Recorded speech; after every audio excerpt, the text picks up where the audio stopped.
to the frozen wastes of the Western Highlands, once verdant tracts made pallid by the calamity.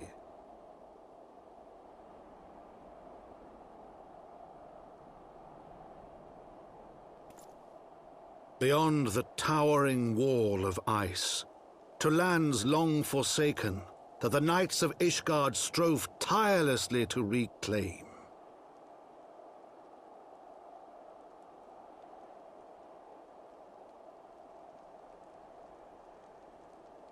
To the hamlet of Falcon's Nest, once abandoned, now freed of its pall of snow and ash, she came.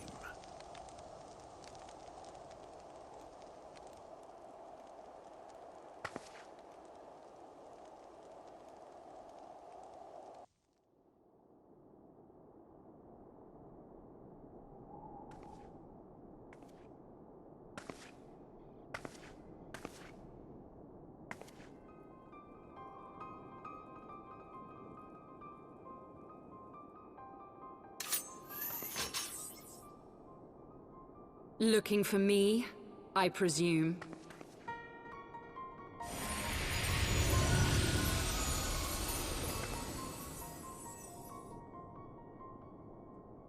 Ah, the child who glimpsed the truth.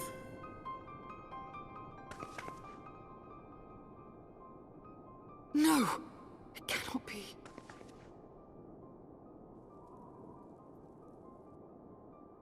She cameth unto me, as didst thou. Alike in gifts, yet set upon different paths.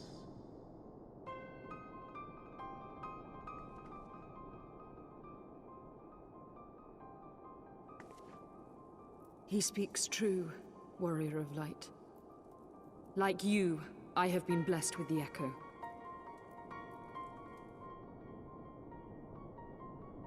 The visions terrified me at first.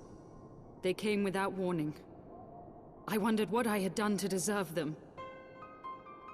But I had no time to ponder such things, once the calamity came.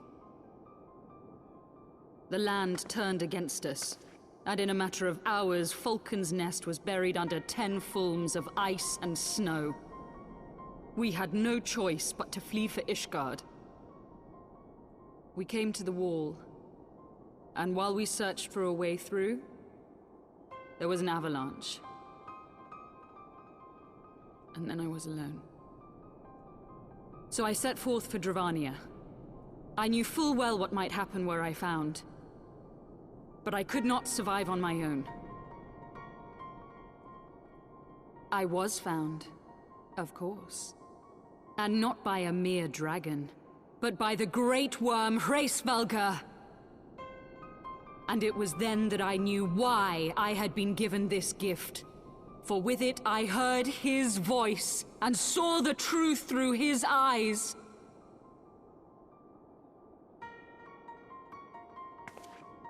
I was chosen to deliver this revelation to the people. To bring dragon and man together as they once were, and should ever be.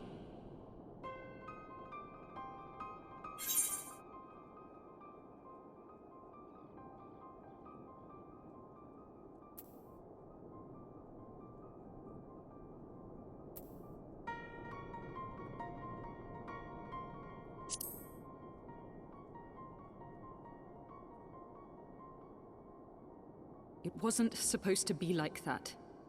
You have to believe me. It was beyond my control. Children taught to fear the skies, who saw their loved ones slaughtered. Yet the Dravanians, though they know where the fault truly lies, fell upon them with such fury. Men die, and their children forget. But we are everlasting. To us, then is as now. Thou canst not comprehend the violation, the outrage, the fury. I will make this right. I am neither a saint nor a savior, just another sinner. Yet I will not forsake this cause. I cannot. I will see this cycle broken and peace restored. We can do naught else, for we are now as one.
Reinforcements? Anger of Honu, chief of mighty Vondo, royals like blackest storm clouds. Offer netherlings to the white. Cloud sea swells, and he comes.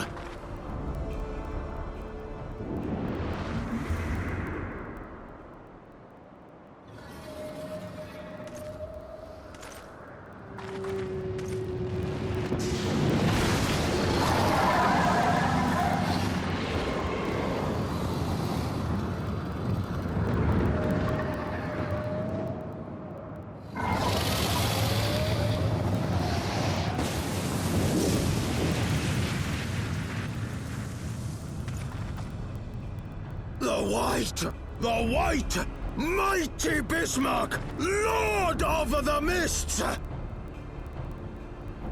A flying whale? By the Fury, it's a primal!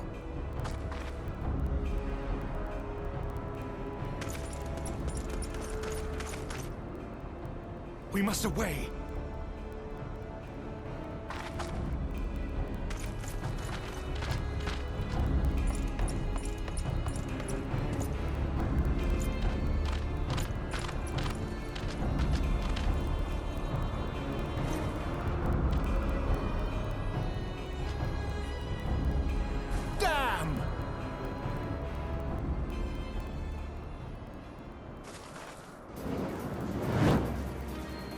Bloody typical. All right, we're going in. Aye, aye, Chief.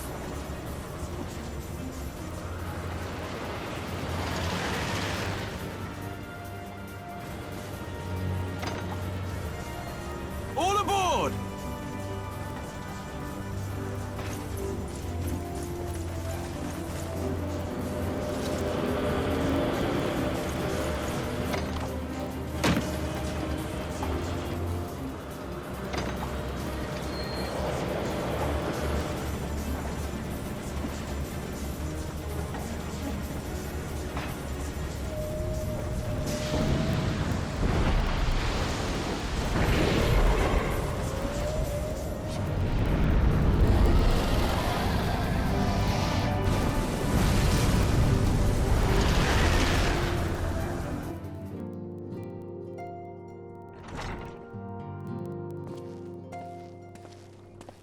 hero returns.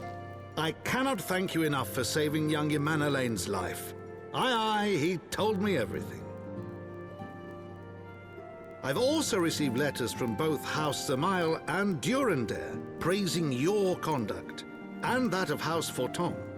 You've won us much honor, my friend.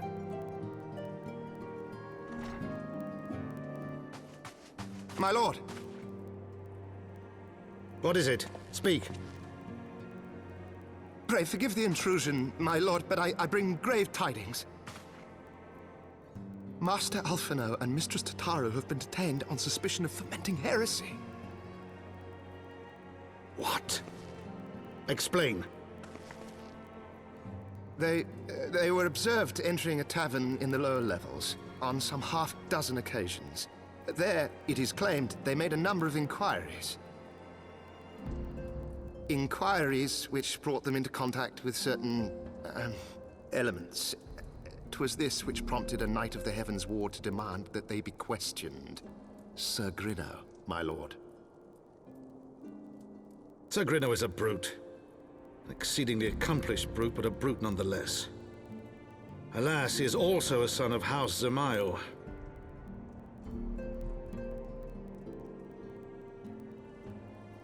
How quickly we forget the petty nature of men. I'd wager your friends are no more than pawns in another of my countrymen's games.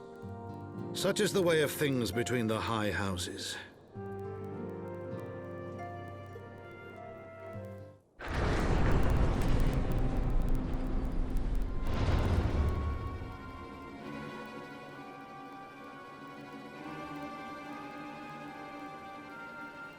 We are gathered here today under the watchful gaze of the Fury to ascertain the guilt of 2 souls in a trial by combat. Petitioners, step forward.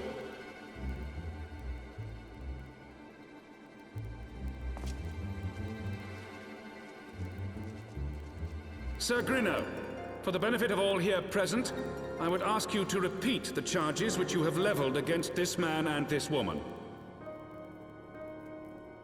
I, Sir Grinno de Zemail, brother of the Heavens Ward, did bear witness to these 2 foreigners consorting with heretics.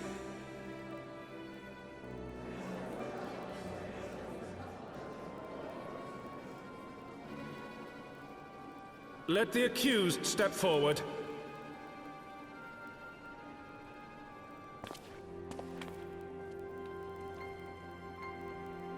Alphino Leveilleur, Tataru, you have heard the charges leveled against you. Will you take up arms to refute Sir Grinno's claim, and thereby prove your innocence in the eyes of gods and men? I, Alphino Leveilleur, am innocent of this charge, and claim my right to trial by combat. I, Tataru, am innocent of this charge.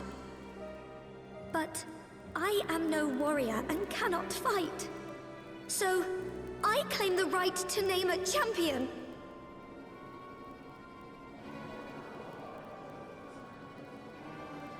To the old and the infirm, the young and the weak, this right we allow. Very well. Who will stand for this woman?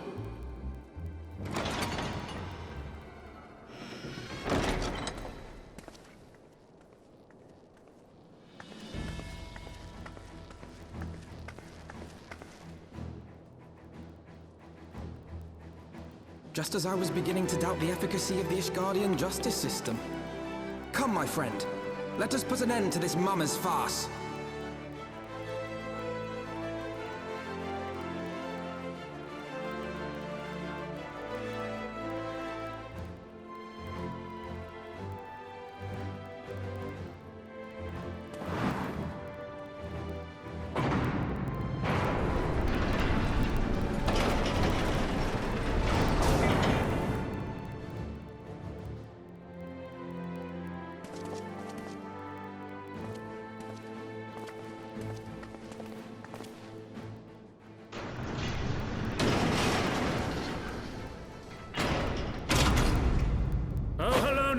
Render unto us your judgment.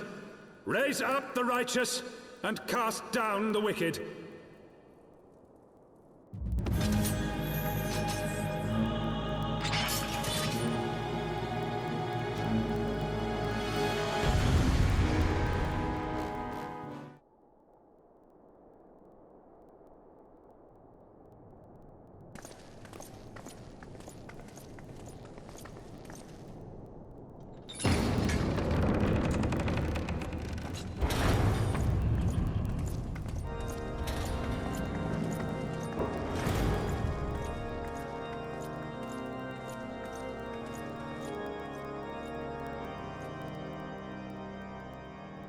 Your Eminence, it is my honor to present to you the Warrior of Light.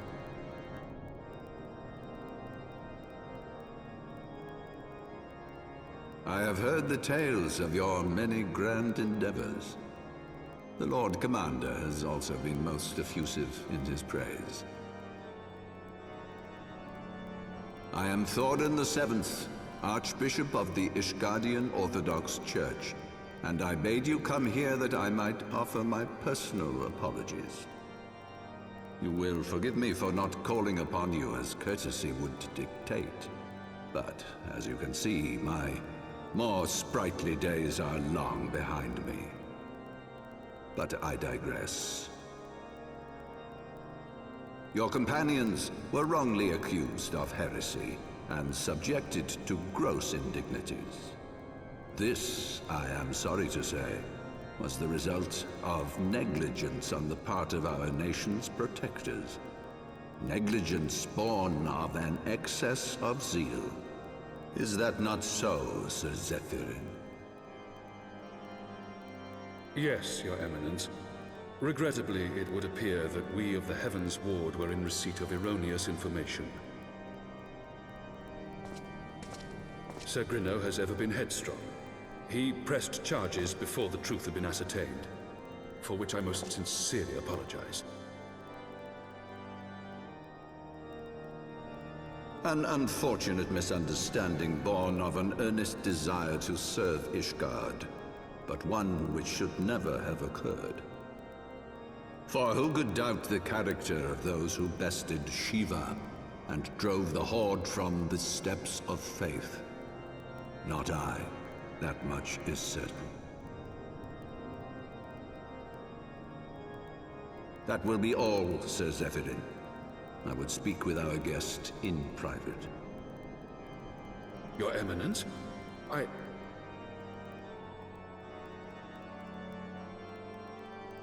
As you wish, Your Eminence. That will be all for today.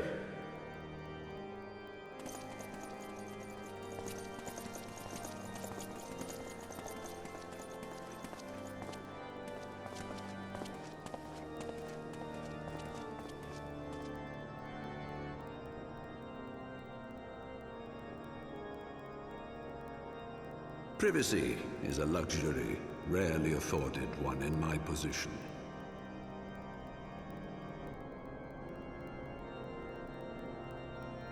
Now tell me, young lady, what do you know of the Ascians? Much and more, I shouldn't wonder, being the bringer of light. You should know that I myself have met with them, have entertained them as guests, even.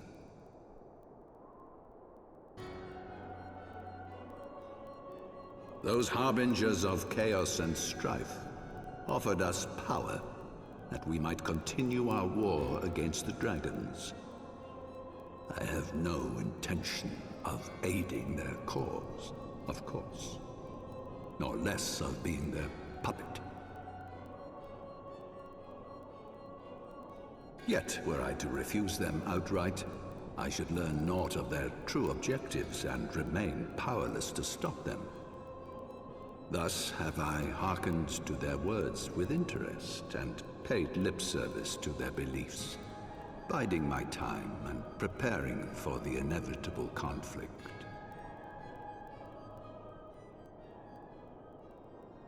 And why do I tell you this?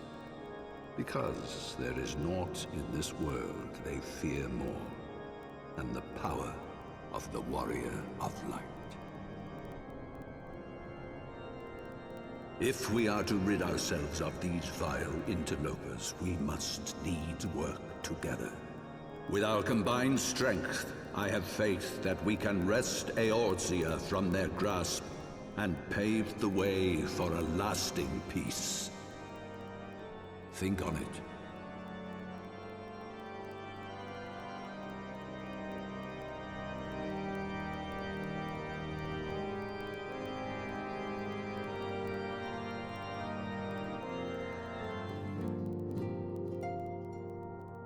There you are.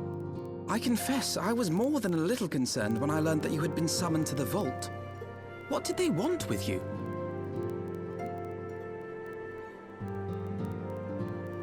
Well, well. A formal apology and an admonishment of those responsible. I see my fears were wholly misplaced. By the gods! The Archbishop freely admits to consorting with Ascians. So, their ambitions extend to Ishgard as well. We will have new primals to contend with ere long, of that you may be certain. 'Tis but a matter of time. Yet shorn of the support of our missing allies, what can we realistically hope to achieve? In the midst of all the excitement, I completely forgot to tell you. When I was asking around about the Scions, I heard the most awful rumor. General Raubun is to be executed for crimes against the Sultanate! If the Flame General dies, we will lose a staunch ally, and the one man capable of holding the Sultana's assassins to account. Lord Orchiphon was wise to counsel restraint, but this business will brook no delay. We cannot permit this execution to take place. We must save Raubun.